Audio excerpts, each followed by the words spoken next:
Telugu Desam party నాయకులు కార్యకర్తల విస్తృత స్థాయి సమావేశం మండల కేంద్రమైన బట్టిప్రోలులోని శ్రీ వాసవి కన్యకా పరమేశ్వరి దేవస్థానం ఆవరణలో రాష్ట్ర తెలుగుదేశం పార్టీ కార్యదర్శి తునుగుంట్ల సాయిబాబా ఆధ్వర్యంలో పార్టీ నాయకులు కార్యకర్తల విస్తృత స్థాయి సమావేశం సీనియర్ కార్యకర్త కె వెంకటేశ్వరరావు అధ్యక్షతన నిర్వహించారు.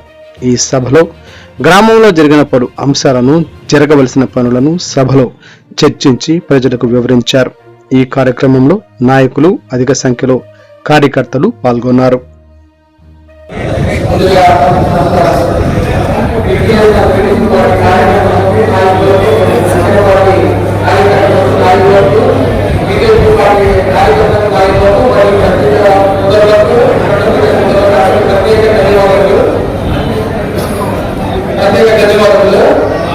ఈ తెలుగుదేశం పార్టీ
అలాగే ఈ అధ్యక్షులు వారిని కూడా వేదికపై రావాలని కోరుతున్నాము.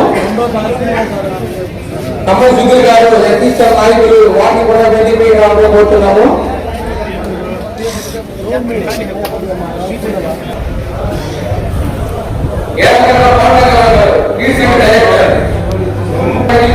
కోరుతున్నాము.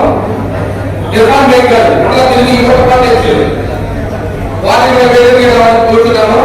అసలు మేకర్ ఎన్టీఆర్ నాయకులు అదేపల్లి వార్పడ వేదిక రావాలని కోరుతున్నాము. దుస్తుమణి మేకర్ అదేపల్లి స్కూల్ చైర్మన్ వార్పడ వేదికకి రావాలని కోరుతున్నాము. టీకే నారాయణ గారు అదేపల్లి స్కూల్ చైర్మన్ వార్పడ వేదికకి రావాలని కోరుతున్నాము. ఓ వెంకటేశ్వరరావు గారు ఉర్దూ స్కూల్ చైర్మన్ వార్పడ వేదికకి రావాలని కోరుతున్నాము. అలాగే కార్యక్రమానికి సంబంధించిన వెంకటేశ్వరరావు గారిని కోరుతున్నాము.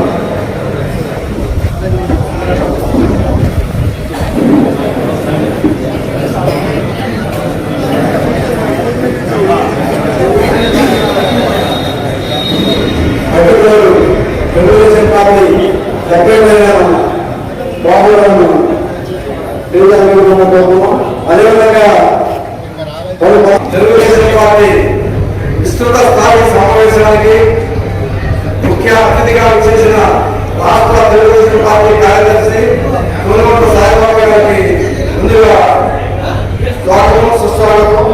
అదేవిధంగా చేసిన అధిగమించిన సోదరులు, మిత్రులు, నాయకులు అందరికీ ఇచ్చేసిన నాయకులు, అభిమానులు, పార్టీ కార్యకర్తలకు శుభాభినందనలు.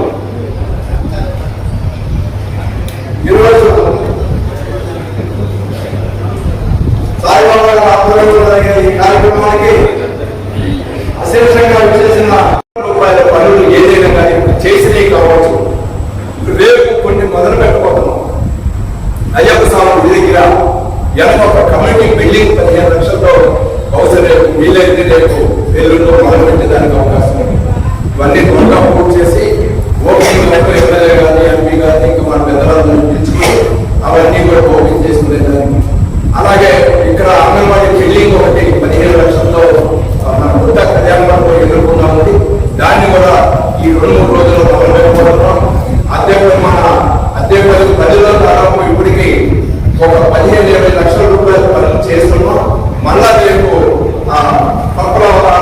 చిన్న చర్చ దగ్గర 50 లక్షలు అక్కడ ఖర్చు పెట్టుకోవడం.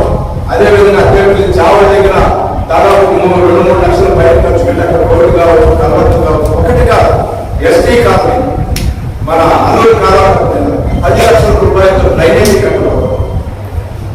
అదేవిధంగా హోసన్న చర్చి దగ్గర నుంచి మన స్టేషన్కి వెళ్ళేటటువంటి ఫుట్ బ్రిడ్జి దాకా దాదాపు 5 లక్షల రూపాయలతో కట్ట మీద సిమెంట్ రోడ్డు శాంక్షన్ చేశాం. అది కూడా రేపు మాకు శ్రీనివాస పెట్టబోతున్నాం. అదేవిధంగా అదే పని హిందూ శ్మశానంలో చేశారు. తర్వాత బస్టాండ్ దగ్గర నుంచి వచ్చిన సిమెంట్ రోడ్డు ఆగిపోయింది, నాగేంద్ర స్వామి కోట దగ్గర నుంచి వదిలిందాకా దానికి ఒక 30 లక్షల రూపాయలతో సిమెంట్ రోడ్డు శాంక్షన్ అయింది. అది కూడా ఈ సమ్మర్ లో ఆ రోడ్డు కూడా మొదలుపెట్టి పూర్తి చేసేటటువంటి దానికి సిద్ధమవుతాం. ఇలా ఒకటి కాదు, ఎక్కడ అవకాశం ఉంటే అక్కడికి పోయి డబ్బులు తీసుకొచ్చి పనులు చేస్తాం.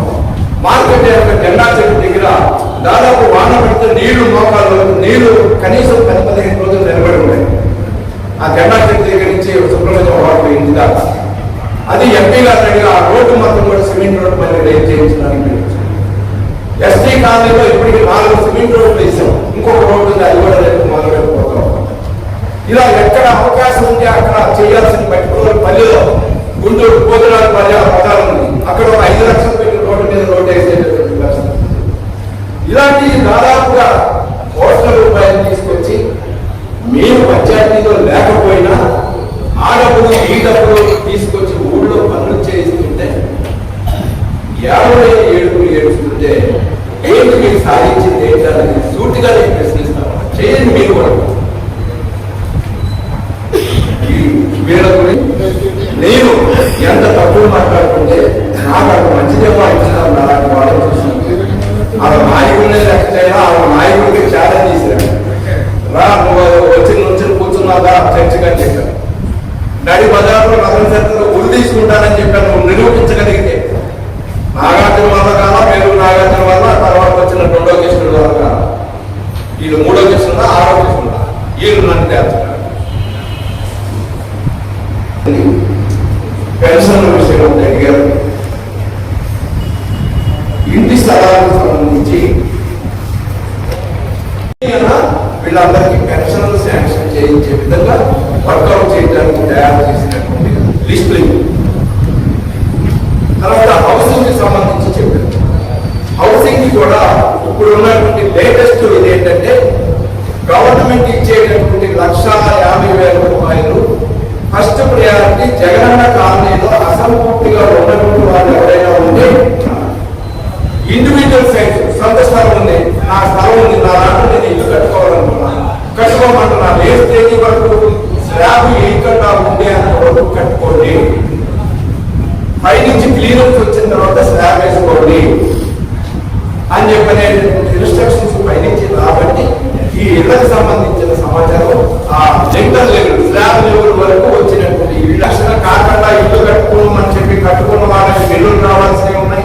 కొన్ని పాత బిల్లులు వచ్చినాయి, అప్పుడు కొన్ని ఫైనల్ బిల్లులు రావాల్సిన వాళ్ళు ఉన్నారు.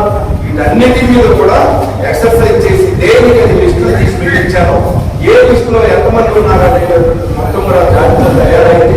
దాని ప్రకారం గవర్నమెంట్ ఏ రోజు రిలీజ్ చేస్తే ఇక్కడ సూక్ష్మం ఒకటి దయచేసి ఒక 10 నిమిషాలు కూర్చొని ఒక 10 నిమిషాలు ఆర్థిక సంక్షోభం అనేటటువంటి రాష్ట్రంలో ఉంది. అయినా కూడా ఎంతో మంది ఈయన అనుభవంతో కేంద్రం నుంచి కావచ్చు ఇతర నుంచి కావచ్చు తీసుకొచ్చి పెడుతున్నాడు. కాబట్టి గవర్నమెంట్ ఆ విధంగా కనీసం 1వ తారీఖు జీతాలు తీసుకున్నాడు ఉన్నారు, గవర్నమెంట్ ఉద్యోగస్తులు ఉన్నారు, రిటైర్మెంట్ అయిన వాళ్ళు ఉన్నారు. గత 5 ఏళ్లలో 1వ తారీఖు జీతం పడినటువంటి పరిస్థితి. ఈ రోజున ఎదురు చూడకుండా ఇంటికి పెన్షన్ కావచ్చు జీతం కావచ్చు 1వ తారీఖు ఇవ్వడం పడే పరిస్థితి. ఇలాంటిది అడ్మినిస్ట్రేషన్ పరంగా ఉన్న అనుభవంతో చేస్తున్న ప్రయత్నాల వల్ల కొన్ని సమస్యలు దాంట్లోకి వచ్చినాయి. ఇంకా కొంత ఆర్థికంగా పరిపుష్టి కావాల్సిన అవసరం ఉంది. ఇవన్నీ ఉన్నారు.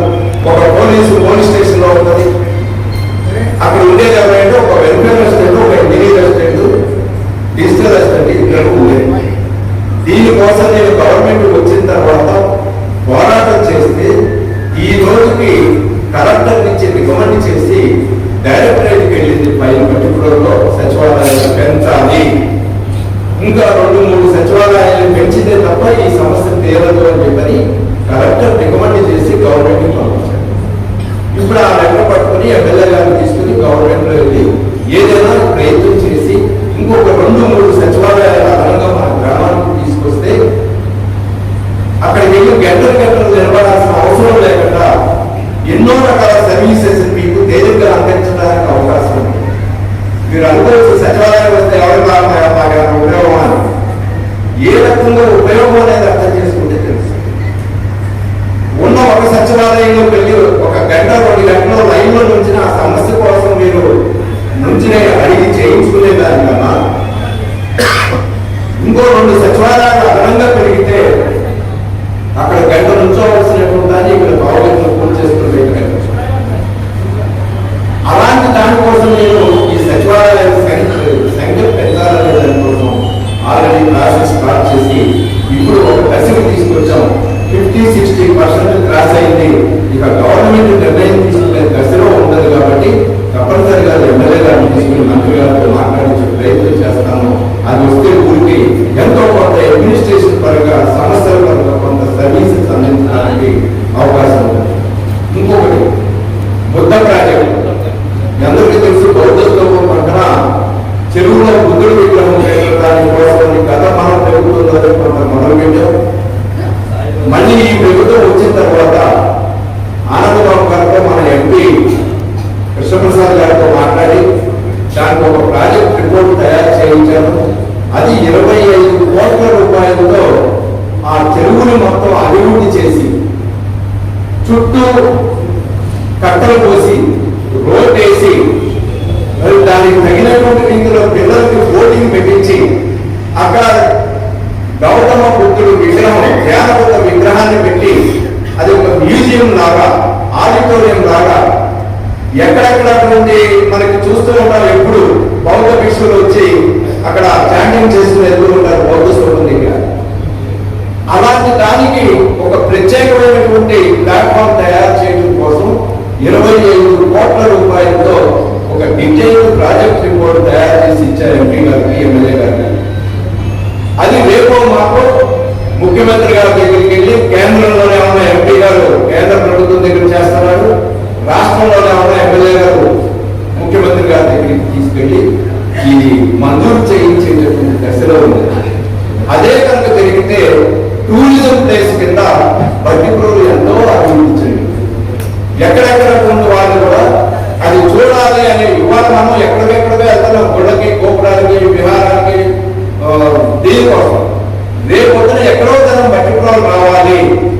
బట్టిప్రోలో ఒక చరిత్ర ప్రసిద్ధి గాంచినటువంటి ఒక నిర్మాణం అక్కడ జరిగింది, అక్కడికి వెళ్ళాలి అనేటటువంటి ఒక టూరిజం ఆలోచనని తీసుకురావడం వలన ఎక్కడెక్కడ వాళ్ళు వచ్చి ఇక్కడికి చూస్తే ఎన్ని రకాల ఉపయోగాలు ఉంటుందో ఒకసారి ఆటో దిగి ఆటో ఎక్కడికి వారి దగ్గర నుంచి